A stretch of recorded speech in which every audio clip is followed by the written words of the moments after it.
button still works.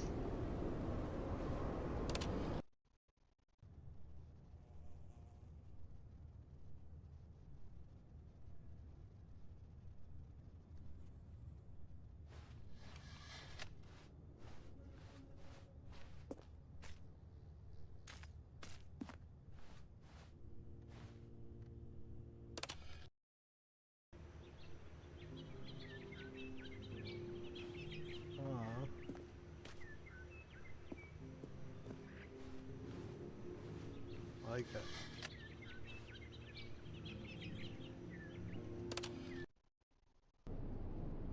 Oh no.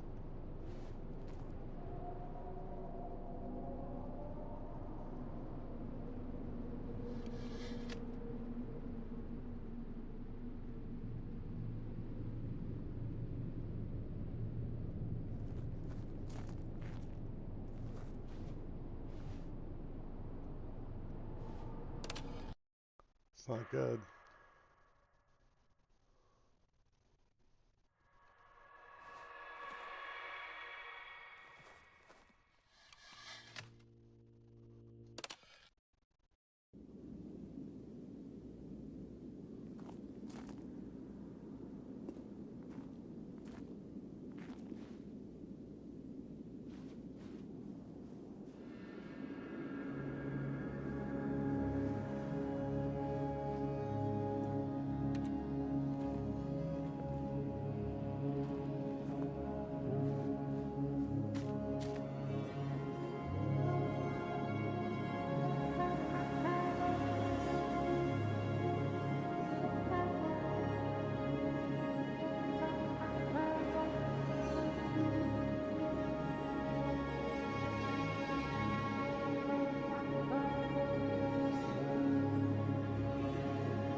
Damn.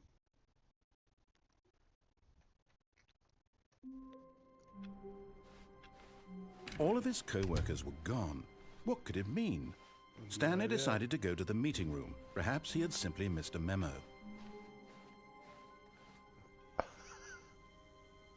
New content. When Stanley came to a set of 2 open doors, he entered the door on his left.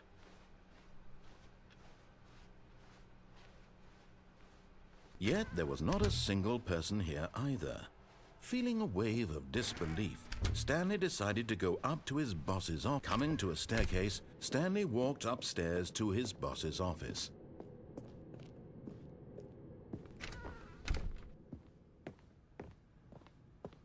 The moment he entered his manager's office, Stanley froze in his tracks.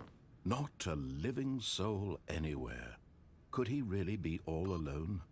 This was too much for Stanley to take. Too much for any man to take. He fell to his knees, bursting into half moans, half sobs, the guttural retching of life from a man denied any hope, any reason to keep going. Here on the floor, he lay prone, paralyzed by fear for nearly a full hour. But when at last he began to move about and survey the situation, he found a keypad behind the boss's desk. What could it mean? Was it a sign of hope for Stanley's future? Alas, it was not. For although this keypad guarded the terrible secret of Stanley's past, it had been assigned a 4-digit code so devious and so random that no man could ever hope to guess it. 2845. Statistically, nearly impossible to guess, yet incredibly, by simply pushing random buttons on the keypad, Stanley happened to input the correct code by sheer luck. Amazing. He stepped into the newly opened passageway.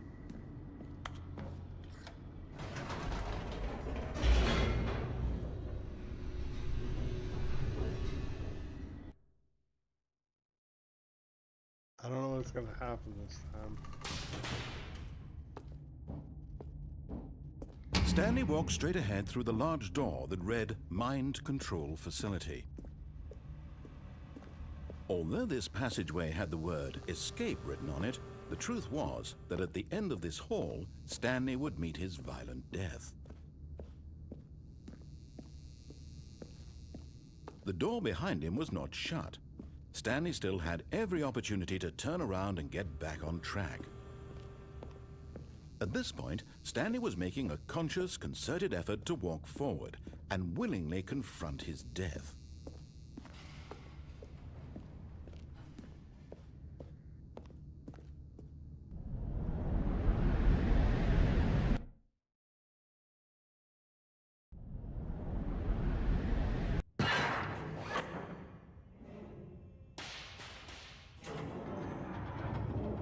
As the machine whirred into motion and Stanley was inched closer and closer to his demise, he reflected that his life had been of no consequence whatsoever. Stanley can't see the bigger picture. So it's the same He doesn't one. know the real story, trapped forever in his narrow vision of what this world is. Perhaps his death was of Do no we get great saved loss, again? like plucking the eyeballs from a blind man. And so he resigned and willingly accepted this violent end to his brief and shallow life. Farewell, Stanley.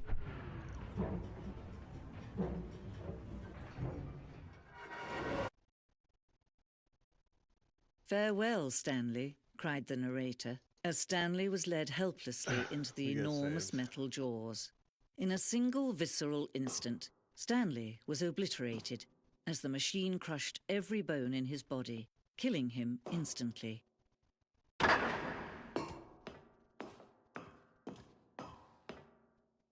And yet it would be just a few minutes before Stanley would restart the game, back in his office, as alive as ever.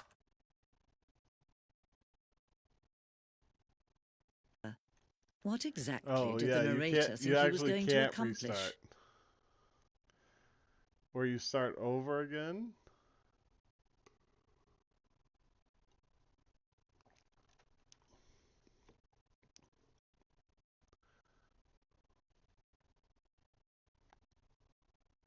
When every path you can walk has been created for you long in advance, death becomes meaningless, making life the same. Do you see now? Do you see that Stanley was already dead is this from the actually moment he the hit start? map? Alright, so this is where we start. Oh, and then we get to the two offices. Here are the two doors.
I don't know. Am I out of the tutorial? I have no idea.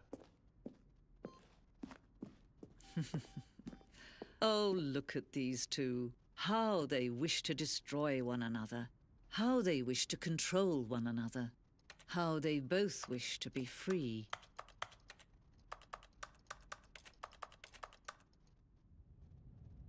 Can you see? Can you see how much they need one another? No, perhaps not.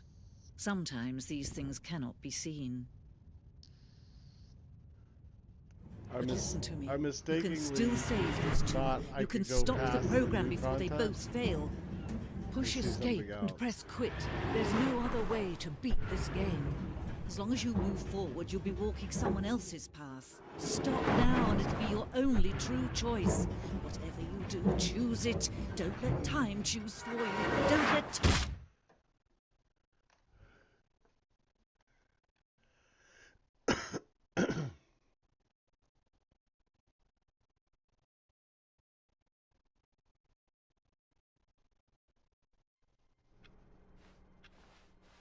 All of his co-workers were gone.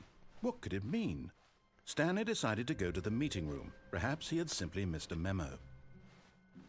No, I didn't go Oh, in good. here. You noticed my sign. Yes, I have something very exciting to show you. This is the new content. We already got the jump circle.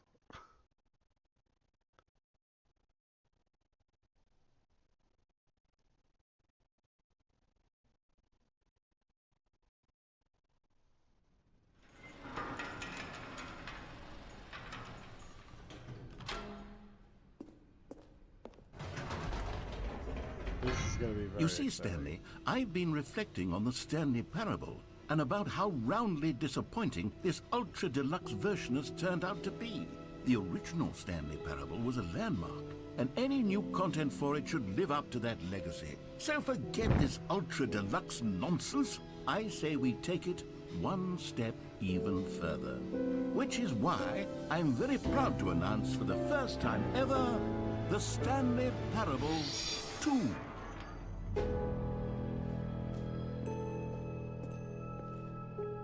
Yes, you see, isn't this far superior to a measly re-release with a few minor additions? Think of all the new territory we'll cover with a fully fledged sequel. An entirely new experience, built from the ground up. Why, there are so many possibilities. It could go in so many different directions. This is what fans have truly been asking for. Now, to be clear, I haven't quite nailed down what exactly the Stanley Parable 2 is going to be, but let's take a look at some of the features I've been developing for it. I figure that if I can loosely organize a handful of interesting concepts, that surely the game will sort of naturally spring up around them. It'll all work itself out. Game development is much more of a fuzzy magic than anything scientific or logical, really. Here we are. Go on. Try out some of the new features.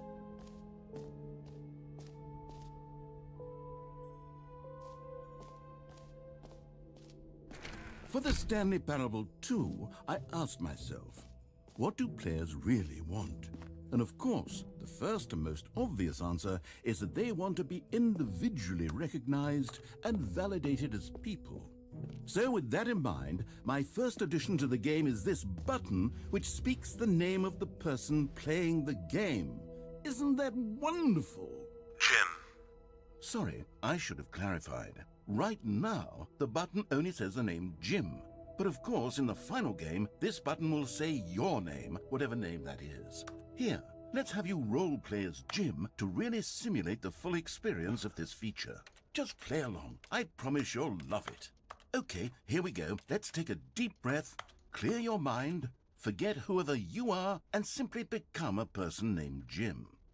I want you to imagine yourself living as Jim, sleeping and waking as Jim, falling in love. Jim. Whoa, hold on. I wasn't finished setting up the backstory. If you don't properly roleplay as Jim, then you'll never understand the impact of this button. Otherwise, it's just a stupid button that says somebody else's name. Okay, we're doing it again, and this time let me finish first. Now, allow yourself to become Jim. Jim. All right, fine, whatever. It's just a meaningless button that says Jim. Are you happy now? Get out of here. I'm done with this button. Why don't you go humiliate me in front of a different feature that I worked very hard on?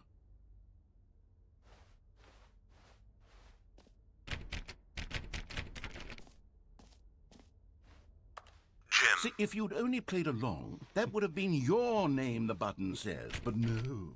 Instead, oh, I can't even think about it. I'm taking the Jim button away. Jim. Jim. Jim. Jim.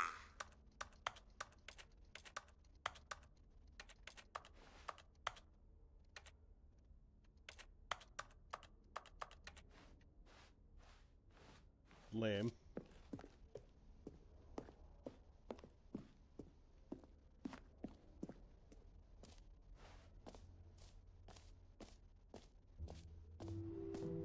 Maybe I'll only let people named Jim play the Stanley Parable 2. They would appreciate what I've created here.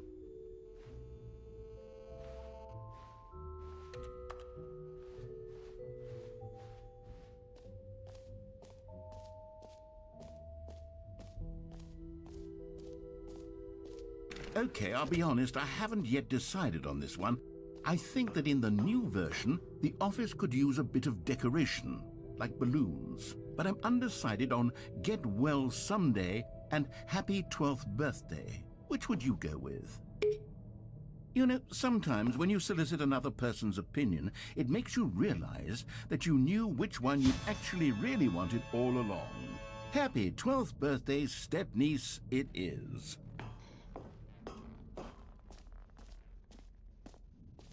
Or actually, maybe I should have gone with... No, I've made my decision, we're moving on.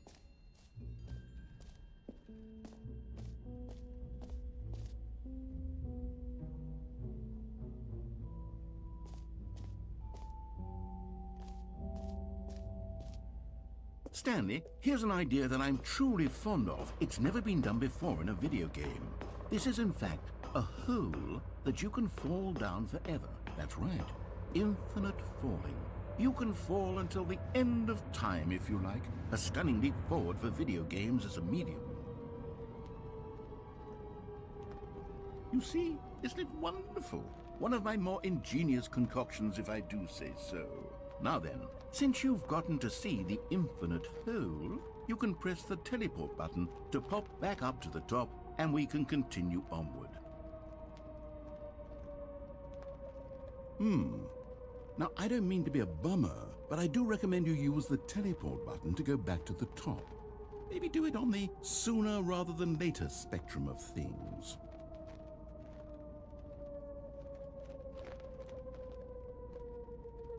Okay, Stanley, I don't know quite how to say this tactfully, but it's possible that I slightly exaggerated the infinite nature of the whole. Is it a very... Great! Now, I'm very excited to show you even more of my ideas for the sequel.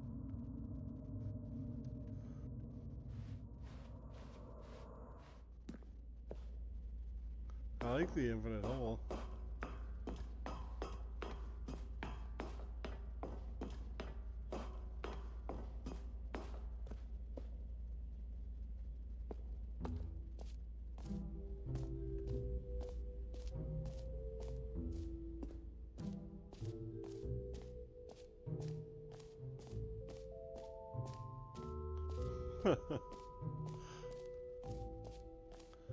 Free achievement.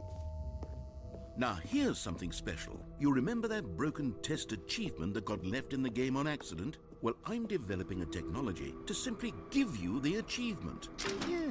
Okay, perhaps I should have clarified. This is technology that will exist. Right now, the achievement is still fully broken. I'm not a wizard, Stanley, but I guarantee it will be fixed in the sequel to at last satisfy the hordes of ravenous fans all over the world who have been uproariously demanding this feature. Gamers, we hear you, and I promise it will happen.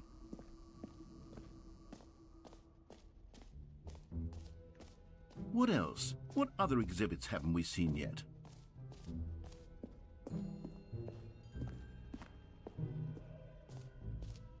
Ah, collectibles.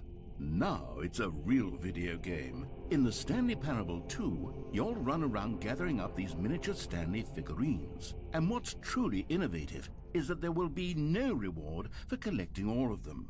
I don't want to stifle the intrinsic joy of watching a number go up. You simply collect all of them, and then you move the hell on with your unremarkable life.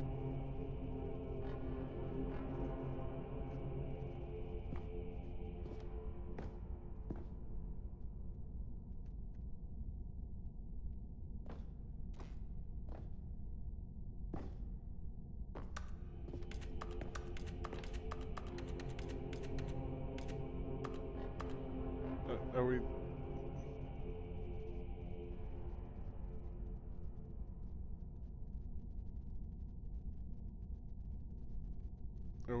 Are we trying to walk to this thing?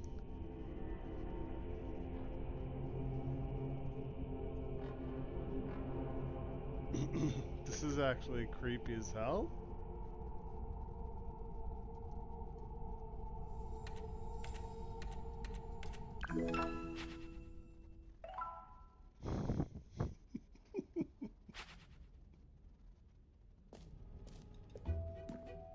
God, it really is the worst when you collect everything in a video game and then they give you a big fancy reward for it. Absolutely Calling it the Stanley Parable 2 is just so much catchier than Ultra Deluxe, don't you think? Ultra Deluxe? What does it even mean? Oh, goodness, Stanley, this is fairly awkward. I hate to do this, but before you leave, you really should go to the bucket exhibit. You see, there's a surprise I was going to spring on you later, and it involves the bucket. And I really do hate to break the illusion, but it's important that you go see the bucket, okay? All right, I'll get out of your hair now.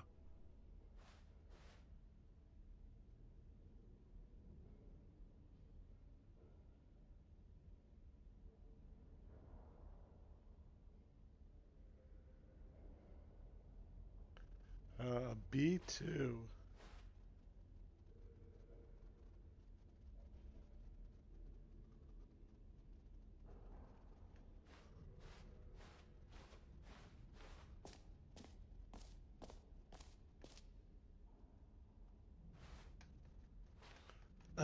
We have no jumps. I already used those. Wait. Oh, it's in here. To the left.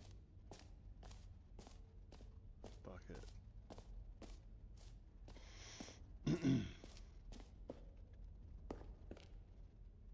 A common complaint of the Stanley Parable was that it was confusing and paradoxical, that it engendered a chaotic sense of reckless despair in those who played it. Well, I'm happy to say that after much consideration, I've engineered a clever solution to this fundamental problem with the game. It's the Stanley Parable Reassurance Bucket. You see, Stanley, anytime you're holding the bucket, a sense of calm and ease will fill your mind and your heart. It's true. As long as you hold on to the bucket, the many disorienting contradictions of the Stanley Parable will feel perfectly normal and perhaps even comforting. You may even come to long for the gentle embrace of jarring cognitive dissonance while the bucket is in your arms. And to be honest, it's a much more convenient solution for me than actually redesigning the game to be less uncomfortable. Can you imagine what a pain in the ass that would be? Yes, the bucket is the perfect solution. Come on, give it a try.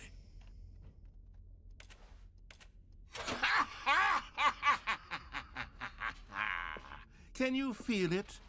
The glow of comfort, even in the face of crushing despair, must already be sweeping through your body. And in fact, can I say that I do believe the bucket lends you an air of charisma as well? I think that just holding it has made you the slightest bit more attractive as a person. The benefits of the bucket seem to go on, don't they? All this and more await you in the Stanley Parable 2.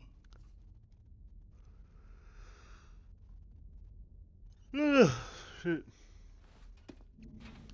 Getting tired. Fucking waking up at like 6 in the morning. Does anyone give out awards for most enjoyable bucket in a video game? That really should be an award if it isn't already. Unironically. Wait, was it this way?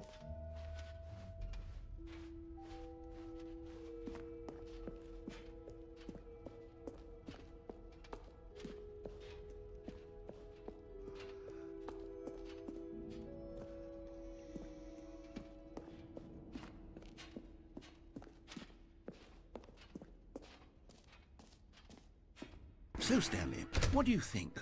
Do you like all of the new features? Yes, I know it's not exactly clear yet how exactly these features will come together as one single coherent video game, but I can feel it in my soul. It's going to work. There's definitely a good game in there somewhere. Say, let's do an experiment. I'll arrange these new features together, and we'll see whether or not it coheres into a meaningful gameplay experience. Okay, are you ready? Here it is. I give you the Stanley Parable 2.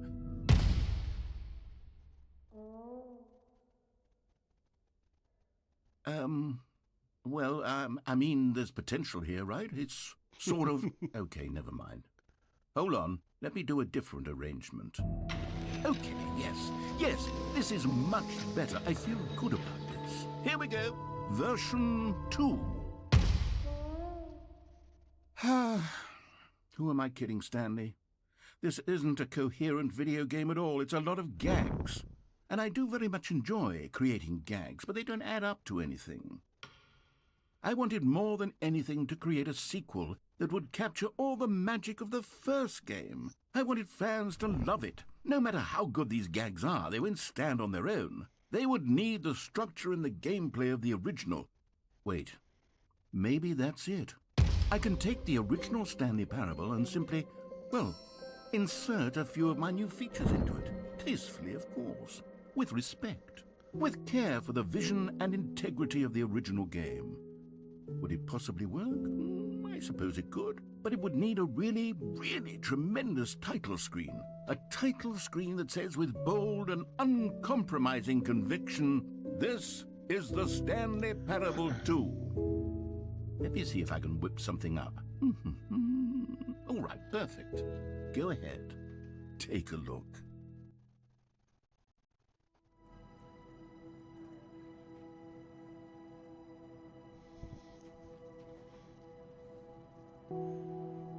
Oh, was that actually the tutorial?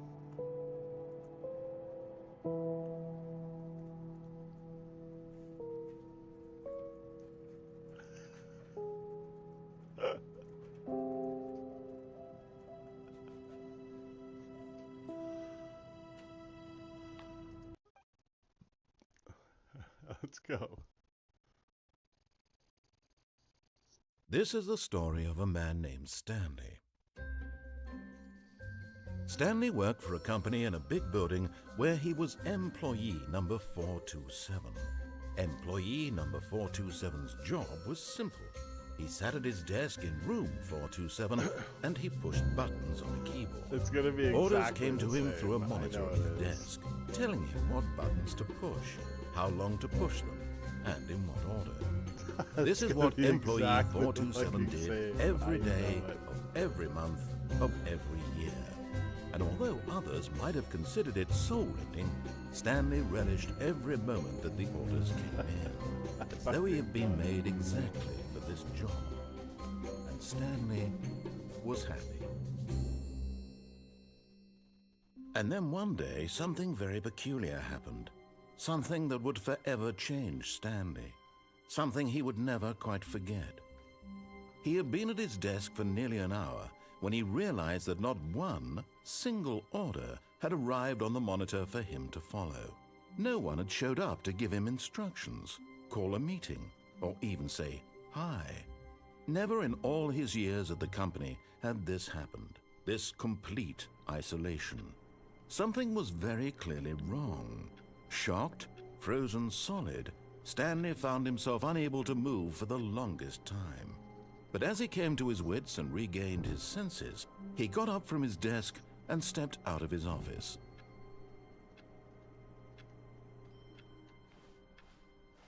All of his co-workers were gone. What could it mean? Stanley decided to go to the meeting room. Perhaps he had simply missed a memo. Stanley felt the bucket calling to him, begging him to pick it up. Why would... When Stanley came to a set of 2 open doors, Oh wait, he entered the I door didn't on pick his up the left. bucket. I wasn't paying attention. I was on autopilot.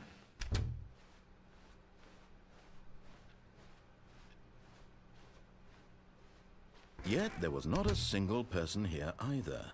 Feeling a wave of disbelief, Stanley decided to go up to his boss's office, hoping he might find... Coming to a staircase, Stanley walked upstairs to his boss's office.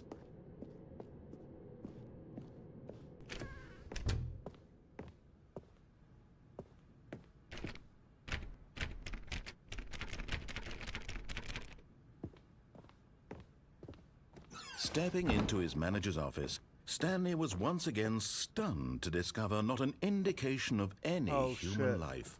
What could it mean, he wondered. It was like Desperate for answers, 2, he 4. began turning the room over looking for clues that might unravel the situation, until at last he discovered a keypad behind the boss's desk. But alas, no code.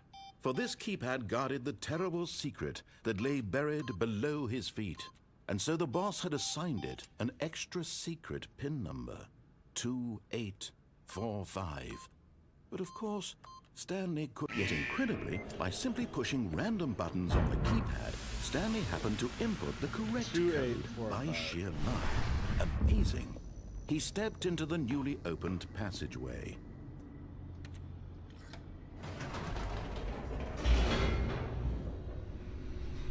That's the exact same fucking game.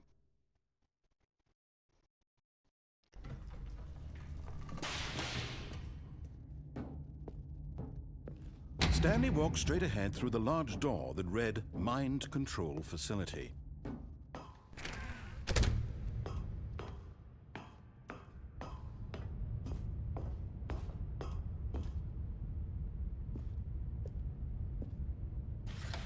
The lights rose on an enormous room packed with television screens.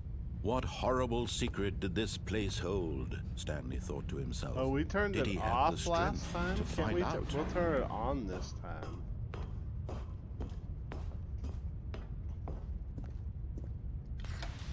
Now the monitors jumped to life, their true nature revealed.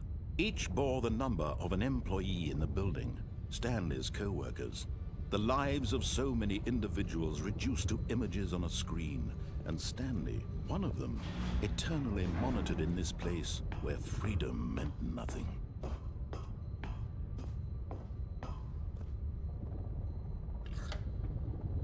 This mind control facility, it was too horrible to believe. It couldn't be true. Had Stanley really been under someone's control all this time? Was this the only reason he was happy with his boring job? That his emotions had been manipulated to accept it blindly? No, he refused to believe it. He couldn't accept it. His own life in someone else's control? Never! It was unthinkable. Wasn't it? Was it even possible? Had he truly spent his entire life utterly blind to the world? But here was the proof. The heart of the operation. Controls labeled with emotions. Happy, or sad, or content. Walking, eating, working. All of it monitored and commanded from this very place. And as the cold reality of his past began to sink in, Stanley decided that this machinery would never again exert it. Oh, Stanley, you didn't just activate the controls, did you? After they kept you enslaved all these years, you go and you try to take control of the machine for yourself? Is that what you wanted? Control? Oh, Stanley, I applaud your effort, I really do. But you need to understand, there's only so much that machine can do. You were supposed to let it go, turn the controls off, and leave. If you want to throw my story off track, you're going to have to do much better than that. I'm afraid you don't have nearly the power you think you do. For example, and I believe you'll find this pertinent, Stanley suddenly realized he had just initiated the network's emergency detonation system. In the event that this machine is activated without proper DNA identification, nuclear detonators are set to explode, eliminating the entire complex. How long until detonation then? Let's say, 2 minutes. Ah, now this is making things a little more fun, isn't it, Stanley? It's your time to shine. You are the star. It's your story now. Shape it to your heart's desires. Oh, this is much better than what I had in mind. What a shame we have so little time left to enjoy it. Mere moments until the bomb goes off. But what precious moments each one of them is. More time to talk about you, about me, where we're going, what all this means. I barely know where to start. What's that? You'd like to know where your co-workers are? A moment of solace before you're obliterated? All right, I'm in a good mood. You're gonna die anyway. I'll tell you exactly what happened to them. I erased them. I turned off the machine. I set you free. Of course, that was merely in this instance of the story. Sometimes when I tell it, I simply let you sit there in your office forever, pushing buttons endlessly and then dying alone. Other times, I let the office sink into the ground, swallowing everyone inside, or I let it burn to a crisp. I have to say this, though. This version of events has been rather amusing. Watching you try to make sense of everything and take back the control wrested away from you, it's quite rich. I almost hate to see it go. But I'm sure whatever I come up with on the next go-around will be even better. My goodness, only 34 seconds left. But I'm enjoying this so much. You know what? To hell with it. I'm going to put some extra time on the clock, why not? These are precious additional seconds, Stanley. Time doesn't grow on trees. Oh dear me, what's the matter, Stanley? Is it that you have no idea where you're going or what you're supposed to be doing right now? Or did you just assume when you saw that timer that something in this room was capable of turning it off? I mean, look at you. Running from button to button, screen to screen, clicking on every little thing in this room. These numbered buttons, no, these colored ones. Or maybe this big red button, or this door. Everything, anything, something here will save me. Why would you think that, Stanley? That this video game can be beaten? Won? Solved? Do you have any idea what your purpose in this place is? Stanley, you're in for quite a disappointment. But here's a spoiler for you. That timer isn't a catalyst to keep the action moving along. It's just seconds ticking away to your death. You're only still playing instead of watching a cutscene because I want to watch you for every moment that you're powerless. To see you made humble. This is not a challenge. It's a tragedy. You wanted to control this world, that's fine. But I'm going to destroy it first, so you can't. Take a look at the clock, Stanley. That's 30 seconds you have left to struggle. 30 seconds until a big boom and then nothing. No ending here, just you being blown to pieces. Will you cling desperately to your frail life, or will you let it go peacefully? Another choice. Make it count, or don't. It's all the same to me, all a part of the joke. And believe me, I will be laughing at every second of your inevitable life from the moment we fade in until the moment I say, happily ever after.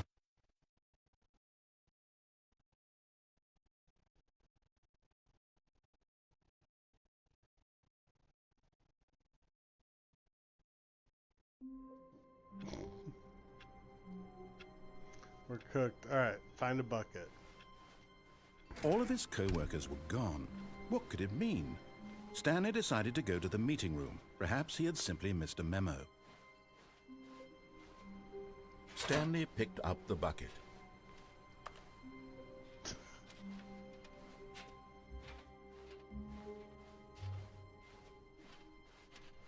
Stanley clutched the bucket tightly to his chest. This was not the correct way to the meeting room, but Stanley had felt the bucket calling to him, telling him that the employee lounge was simply the place to be.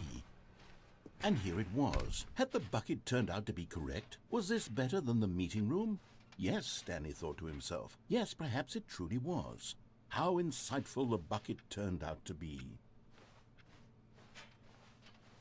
No, never mind. The bucket was wrong. Stanley took the door on his left to go back to the meeting room. No, said the bucket. don't go to the meeting room. Go somewhere else. The cargo lift, yes. Go there. Good, said the bucket. Now ride the lift all the way to the top. There's something up there I need you to do. Stanley did not question why or how this bucket was speaking to him. It should have alarmed him, of course, because buckets can't talk. But Stanley chose not to think about this obvious fact. He was firmly convinced that the bucket had spoken to him, and he unthinkingly did whatever the bucket asked.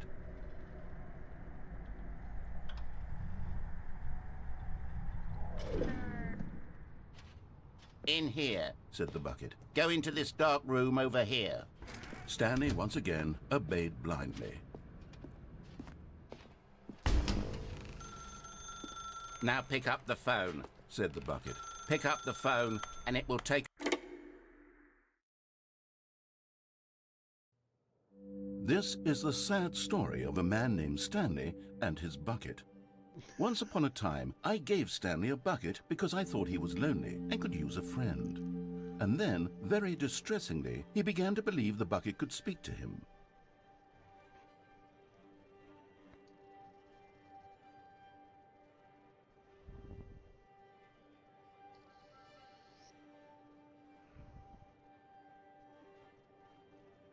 Oh, I'm actually playing. I thought.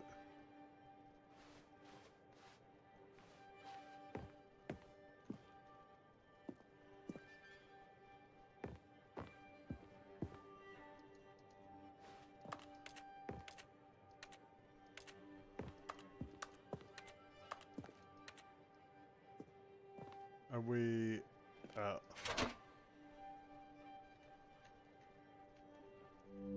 The Stanley Parable Reassurance Bucket was merely meant to provide the comforting glow of companionship. It doesn't literally talk and give you orders.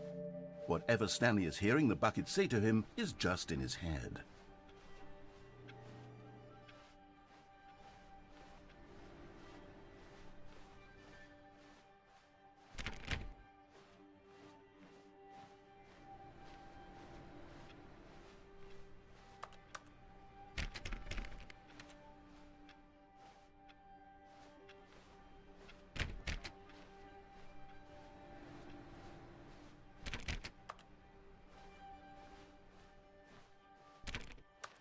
We're cooked.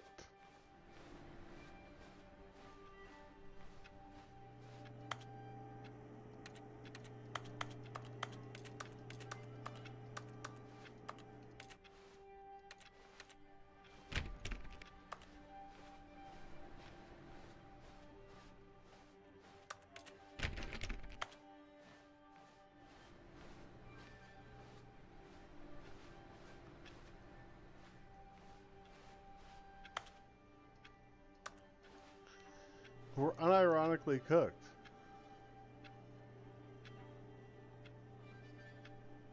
Oh, bucket. Lately, I've been concerned about him. Wouldn't you be concerned as well? To see him delusional like this, obsessing over an inanimate metal object? I want to say something to him, but I don't know how I can convince him. I don't know if he'll listen to me. Oh, I'll try anyway. Stanley, can you hear me? Listen to me. It's just a bucket. It can't think, it can't talk. All it will ever truly do for you is effectively transfer a liquid from one location to a different location. That's it. True. It doesn't do anything else.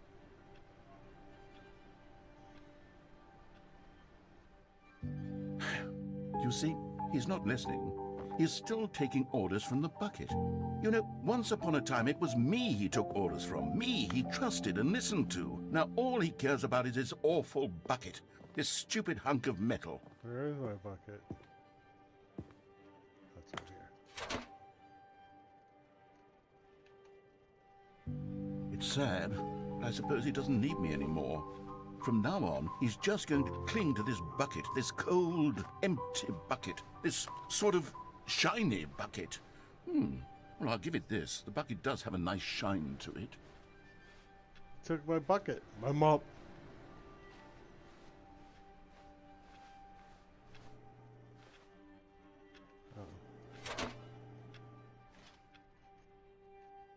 Yes, I suppose on closer inspection that it doesn't quite look like your average hardware store bucket. It's just a little more, what am I trying to say? Sturdier, more capable of transporting liquid. Like it would be better at moving an amount of water from one room to another. Oh my God, what am I saying? Better at carrying water from room to room. It's a bucket. It's literally just a bucket. Why do I feel some need to point out the ways in which it's so much more than just a regular bucket? Oh no. I'm having feelings for the bucket. No, no, no, no, no, no, no, no. What's going on? Why do I want to be with the bucket?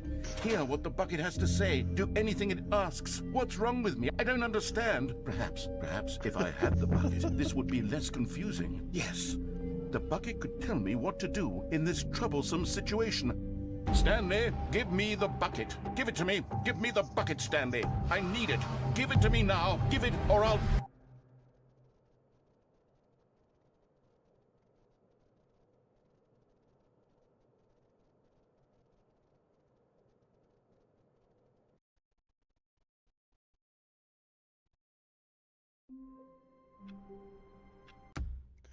All right, boys.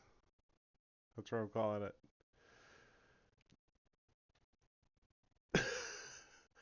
I gotta think of a good game to play next.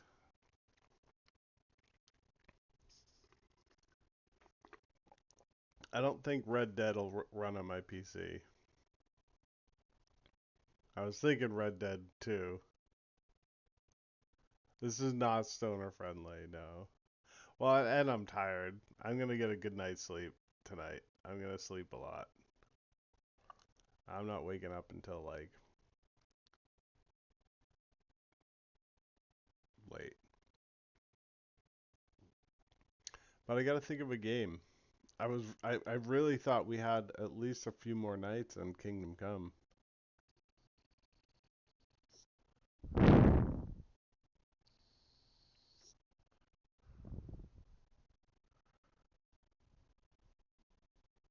The modded Morrowind? You think it'll be good? Like, for real?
I, he doesn't have voiceover. Like, I don't know.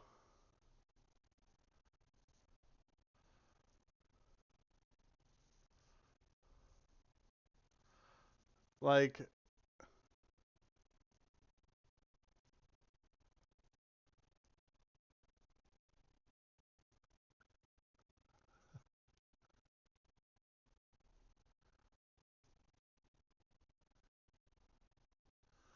do do I have the patience for this, really?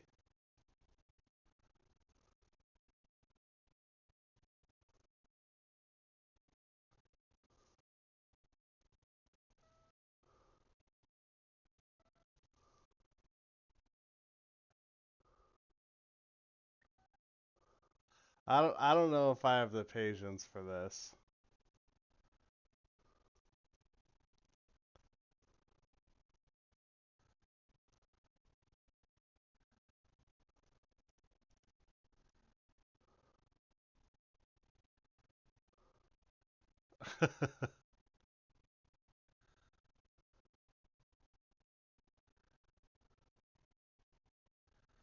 Like, do you know what I mean?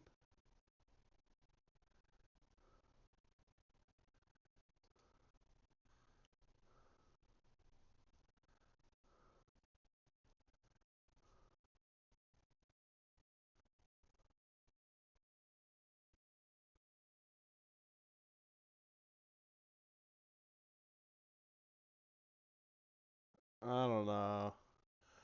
I'll figure something out. Like, I've been looking into this, and I just don't know that I have the patience to, like, actually grind Morrowind. You know what I mean?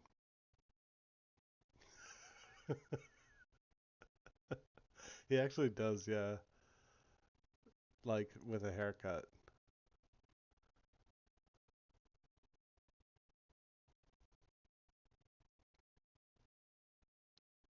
Yeah, I don't know. We'll figure something out. If you think of something else, post it in the Discord. I gotta be digging around tomorrow. All right, thanks for hanging out. We'll go again. Man, Kingdom Come was so